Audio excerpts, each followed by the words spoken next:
សួស្តីប្រិយមិត្តអ្នកស្ដាប់រឿងនិទានខ្មោចទាំងអស់គ្នាadmin មួយរយៈនេះរៀងចេញវីដេអូរៀងច្រើនបន្តិចដោយសារ admin រៀងទំនេរដែរបាទក៏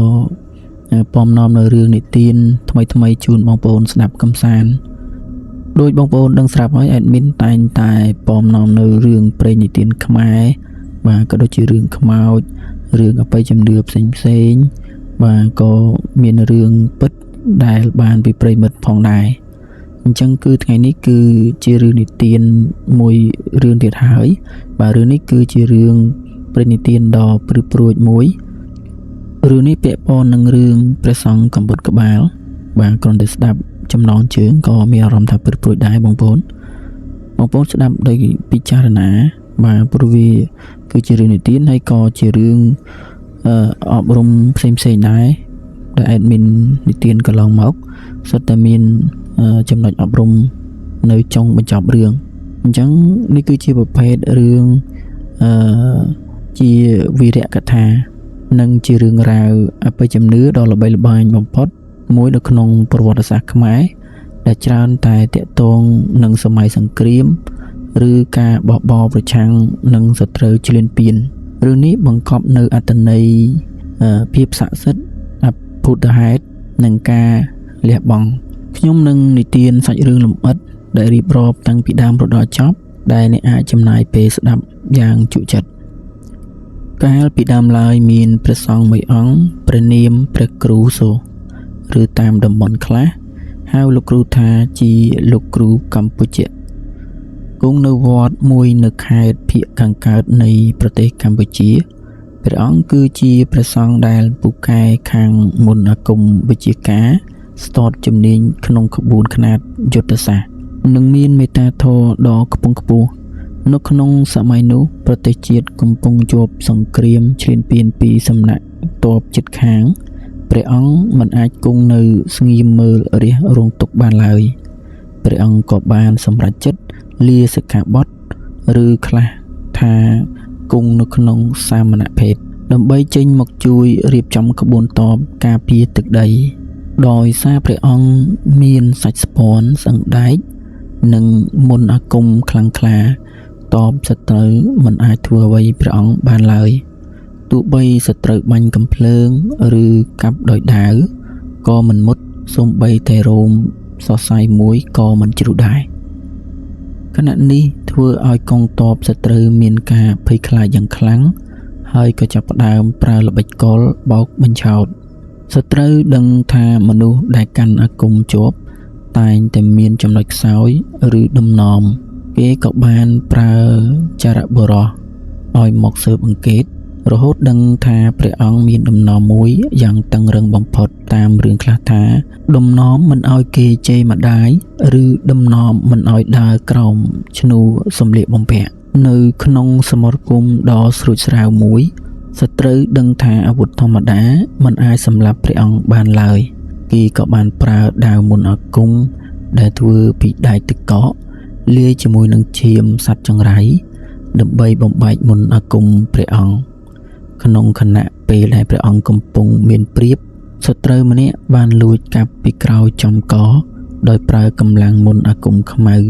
ក្បាលរបស់ព្រះអង្គក៏បានដាច់ចេញពីស្មាធ្លាក់ចុះមកលើដីប៉ុន្តែអ្វីធ្វើឲ្យគ្រប់គ្នាភ័យរន្ធត់បំផុតនោះគឺខ្លួនប្រាណរបស់ព្រះអង្គមិនបានដួលឡើយទោះបីជាគ្មានក្បាលក៏ដោយប៉ុន្តែដោយសារអំណាចជាមស្នេហាជាតិនិងអាគមដំហិមារូបកាយដែលគ្មានក្បាលនោះបានអោនរើសដាវរួចបន្តកាប់សម្លាប់សត្រូវយ៉ាងសាហាវឃោឃៅឈាមដែលចេញមកពីកបានคล้ายទៅជាកម្លាំងជំរុញឲ្យរូបកាយនោះកាន់តែខ្លាំងសត្រូវភ័យខ្លាចរត់ជន់ជើងគ្នាទាំងកងពលដោយសារខ្លាចរអាជាមួយនឹងរូបកាយខ្មោចដែលគ្មានក្បាលតែមានវិញ្ញាណប្រយុទ្ធព្រះអង្គបានដេញសត្រូវរហូតផុតពីព្រំដែនសមរភូមិទើបព្រះអង្គបញ្ឈប់សកម្មភាពហើយដើរត្រឡប់មកកាន់ទីអារាមវិញនៅពេលត្រឡប់មកដល់មុខព្រះវិហារព្រះអង្គក៏បានទម្លាក់ដាវចុះហើយអង្គុយធ្មេចភ្នែកក្នុងទម្រង់សមាធិរួចក៏សោយទីបង្គត់ ទាំងរូបកាយគ្មានក្បាលនៅទីនោះតែម្ដងអ្នកភូមិដែលបានឃើញហេតុការណ៍នេះមានការកោតសរសើរនិងខ្លាចរអាយ៉ាងខ្លាំងគេជឿថាវិញ្ញាណរបស់ព្រះអង្គនៅតែយាមកាមទឹកដីនោះជានិច្ចរហូតមកដល់សពថ្ងៃមានការកសាងរូបសំណាកព្រះសង្ឃកំបុតក្បាលនៅចំតំបន់មួយចំនួនដូចជាខេត្តបាត់ដំបងឬតាមជួរភ្នំដងរែកដើម្បីរំលឹកដល់គុណូបការៈនិងភាពស័ក្តិសិទ្ធិរបស់ព្រះអង្គសេចក្តីសន្និដ្ឋាននៅក្នុងរឿងនេះរឿងព្រះសង្ឃកំបុតក្បាលមិនមែនគ្រាន់តែជារឿងខ្មោចលងគួរឲ្យខ្លាចនោះទេប៉ុន្តែវាជានិមិត្តរូបនៃភាពមិនចោះចាញ់វាបង្រៀនយើងថាស្មារតីជាតិនិយមទោះស្លាប់ក៏មិនព្រមឲ្យសត្រូវជន់ឈ្លីទឹកដីផលវិបាកនៃកលល្បិចសត្រូវឈ្នះដោយល្បិចតែចាញ់ដោយបារមីការដឹងគុណរូបសំណាកព្រះអង្គជាកន្លែងដែលមនុស្សផ្ដល់នូវការគោរពនិងសូមសេចក្តីសុខសូមអរគុណពុកម៉ែបងប្អូនទាំងអស់គ្នាដែលបានចំណាយពេលវេលាស្ដាប់កំសាន្តរឿងនិទានខ្មោចនាពេលរាត្រីទាំងអស់គ្នាបាទរឿងនេះគឺបានបញ្ចប់ត្រឹមនេះហើយ admin ក៏មានរឿងបន្តទៀតបាទគឺនៅក្នុងរឿងនឹងតែម្ដងបាទគឺនិទានភ្ជាប់គ្នាតែម្ដងអញ្ចឹងបានន័យថាក្នុងវីដេអូនេះគឺមាន2រឿងឬក៏3រឿងដែល admin អាចនិទានបាននៅថ្ងៃនេះអញ្ចឹងកុំឲ្យកាត់ពេលយូរគឺ admin មានមួយរឿងទៀតរឿងនេះវាដូចជារឿងពិតអញ្ចឹងគឺចំណងជើងថាខ្មោចដើមចេះជ្វាអ្នកខ្លះហៅថាខ្មោចនាងធិនបាទរឿងវិញ្ញាណវិលវល់នៅដើមចេះជ្វាកាលពីសម័យមុនមាននារីម្នាក់ឈ្មោះធិនគាត់មានសម្រស់ស្អាតលើសគេក្នុងភូមិធិនមានស្វាមីដែលស្រឡាញ់គ្នាខ្លាំងណាស់ឈ្មោះសុកនៅពេលដែលធិនមានផ្ទៃពោះបាន7ខែ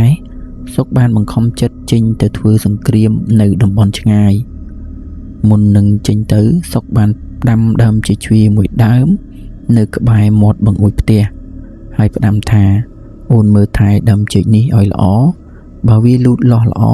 បងនឹងមានសុវត្ថិភាពត្រឡប់មកមិនខានជាអកុសលក្នុងអំឡុងពេលស្វាមីមិននៅធិនបានធ្លាក់ខ្លួនឈឺធ្ងន់ហើយក៏បានស្លាប់ទាំងកូននៅក្នុងផ្ទៃស្លាប់ទាំងមានទម្ងន់ដោយសារក្តីស្រឡាញ់និងការរងចាំរបស់ស្វាមីខ្លាំងពេកវិញ្ញាណរបស់នាងមិនទៅណាឡើយគឺនៅវិលវល់យាមដើមចេកនោះជានិច្ចអ្នកភូមិចាប់ផ្ដើមល្បីថានៅពេលយប់ស្ងាត់គេតែងតែឃើញស្រមោលស្រីសក់វែងអង្គុយលើមេឃដើមចេកបំពេកូនយំយ៉ាងក្រលួចប៉ុន្មានខែក្រោយមកសុកបានត្រឡប់មកពីធ្វើសង្គ្រាមវិញទាំងយប់អត្រាតពេលមកដល់ផ្ទះគាត់ឃើញប្រពន្ធអង្គុយចាំមាត់បង្អួច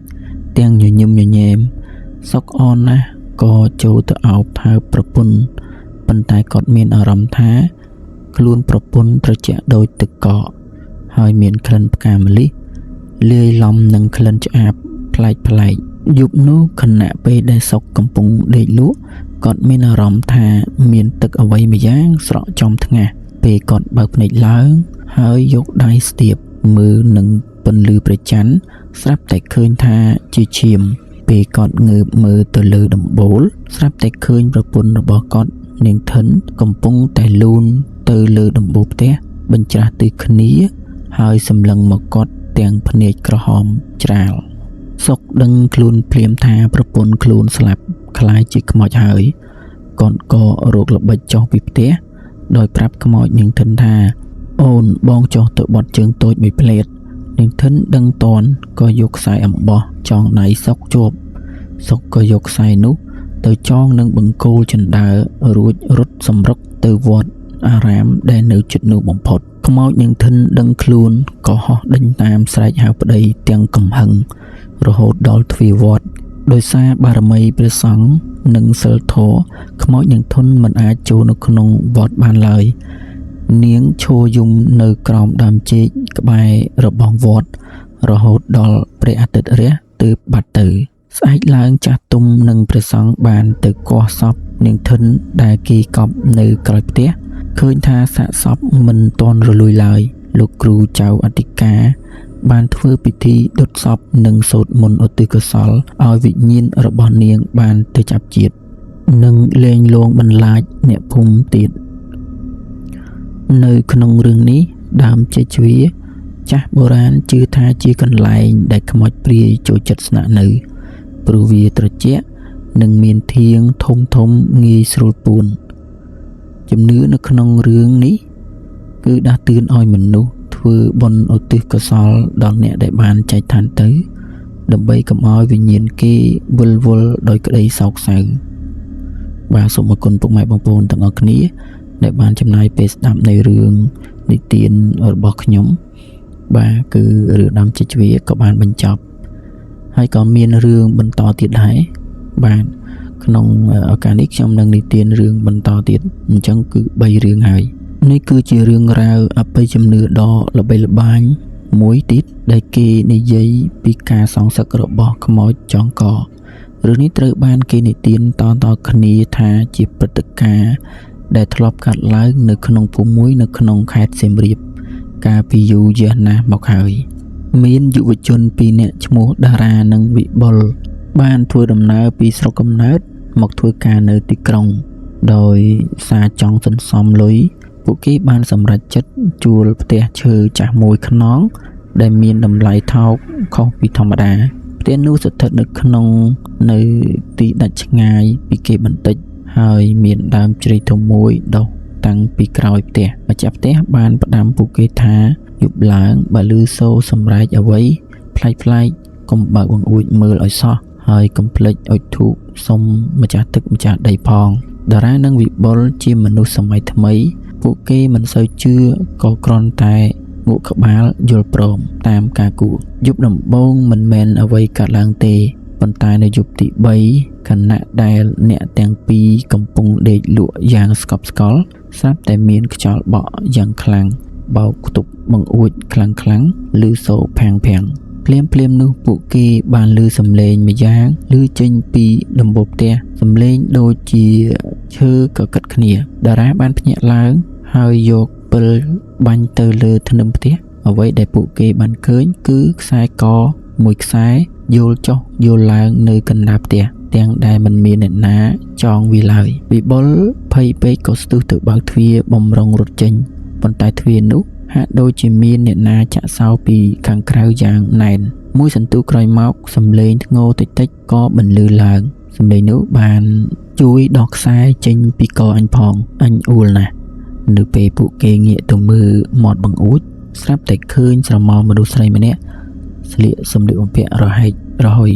អណ្ដែតនៅកណ្ដាលអាកាសករបស់នាងវែងខុសពីធម្មតាហើយអណ្ដាតរបស់នាងលៀនចេញមកក្រៅវែងក្រហមឆ្អៅនាងសម្លឹងមកពួកគេទាំងភ្នែកលៀនចេញឈាមតក់អ្នកទាំងពីរបានលើកដៃសំពះបួងសួងសុំខមាទោសរហូតដល់ភ្លឺទើបខ្មោចនោះបាត់ទៅព្រឹកឡើងពួកគេក៏ទៅសាកសួរចាស់ក្នុងភូមិទើបដឹងថាកាលពីប៉ុន្មានឆ្នាំមុនមាននារីម្នាក់ត្រូវបានគេធ្វើបាបនិងបង្ខំចិត្តចង់កោសម្លាប់ខ្លួននៅលើធ្នឹមផ្ទះនោះដោយសារតែការស្លាប់ទាំងចិត្តចងកំហឹង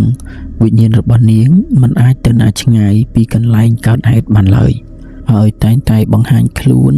ឲ្យអ្នកមកស្នាក់នៅបានឃើញជានិច្ចតារានិងវិបុលបាននាំគ្នាប្រគេនព្រះសង្ឃដើម្បីធ្វើបុណ្យដាឆ្លងនិងឧទ្ទិសកុសលឲ្យវិញ្ញាណនារីនោះគ្រូអាចារ្យបានមកសូត្រមន្តដេញឧបទ្រពចង្រៃនិងយកខ្សែចំណងទៅដុតចោលចាប់តាំងពីពេលនោះមកផ្ទះនោះក៏លែងមានការលងបន្លាចទៀតឡើយនៅក្នុងការអប់រំរឿងនេះការគោរពទីកន្លែងទៅដល់កន្លែងថ្មីគួរអុជធូបសុំម្ចាស់ទឹកម្ចាស់ដីតាមទំនៀមទម្លាប់ការធ្វើបុណ្យឧទ្ទិសកុសលគឺជាឱសថដ៏ល្អបំផុតសម្រាប់វិញ្ញាណដែលពង្វេងផ្លូវសូមស្វាគមន៍មកកាន់រឿងនិទានខ្មោចសារជាថ្មីបាទបងប្អូនបានស្ដាប់រឿងប៉ុន្មានរឿងមកនេះបងប្អូនទទួលនៅអារម្មណ៍យ៉ាងម៉េចដែរមានភាពភ័យខ្លាចឬក៏ព្រឺព្រួចអ្វី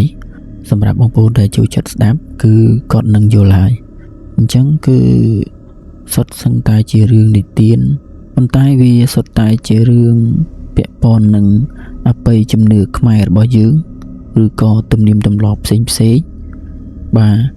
បងប្អូនជឿឬមិនជឿក៏ស្ដាប់ទុកជាការកំសាន្តទៅចោះអញ្ចឹងគឺរឿងមួយរឿងនេះគឺមានចំណងជើងថាខ្មោចកូនក្រក់គឺជាជំនឿអបិយជំនឿដ៏ងងឹតនិងអាចកំបាំងបំផុតនៅក្នុងសង្គមខ្មែរតាំងពីបុរាណកាលមកគេជឿថាកូនក្រក់គឺជាវិញ្ញាណរបស់ទារកដែលស្លាប់នៅក្នុងផ្ទៃម្ដាយមិនទាន់កើតហើយត្រូវបានគ្រូអាគមឬអ្នកមានវិជ្ជាការយកមកធ្វើពិធីផ្លូវងងឹតដើម្បីចិញ្ចឹមទុកជាកូនមាសកូនប្រាក់សម្រាប់ការពីខ្លួនឬជួយរកស៊ីខាងក្រោមនេះគឺជាដំណើររឿងនិទានបែបព្រេងនិទាននិងជំនឿជុំវិញរឿងនេះកាលពីដើមឡើយមានបរិមម្នាក់ឈ្មោះនេដេតជាអ្នករៀនមុនអាគមវិជ្ជាការដេតមានបំណងប្រាថ្នាចង់បានកូនក្រក់មកធ្វើជាបរិវារដើម្បីជួយឲ្យខ្លួនមានអំណាចនិងដឹងមុននៅរាល់ហេតុការណ៍គ្រោះថ្នាក់ផ្សេងៗតាមក្បួនខ្នាតបើចង់បានកូនក្រក់ស័ក្តិសិទ្ធិបំផុតគឺត្រូវយកកូនចេញពីផ្ទៃម្ដាយដែលស្លាប់ទាំងទម្ងន់ឬកូនដែលស្លាប់នៅក្នុងពោះប្រពន្ធខ្លួនបងប្អូនខ្ញុំអានរឿងនេះហើយមានអារម្មណ៍ថាព្រឺព្រួចមែនទែនដូចអត់ចង់អានបន្តតទៅសោះដោយសារតែស្ដាប់ទៅវាមានអារម្មណ៍ថាគួរឲ្យខ្លាចបន្តិចព្រឺព្រួចបន្តិចអញ្ចឹងគឺបន្តទៅទៀតបាទខ្ញុំឡើងចង់ស្អកកហើយអញ្ចឹងគឺជាអកុសលប្រពន្ធរបស់នេដេតហ្នឹងបានធ្លាក់ខ្លួនឈឺនិងស្លាប់ទាំងកូនក្នុងផ្ទៃដោយចិត្តចង់បានកូនក្រក់ខ្លាំងពេកដេតមិនបានយកសពប្រពន្ធទៅបូជាភ្លាមៗទេគាត់បានលួចធ្វើពិធីនៅកណ្ដាលអាធ្រាត្រគាត់បានយករូបទារកតូចចេញពីផ្ទៃរួចយកទៅហាលឲ្យស្ងួតលើរងើភ្លើង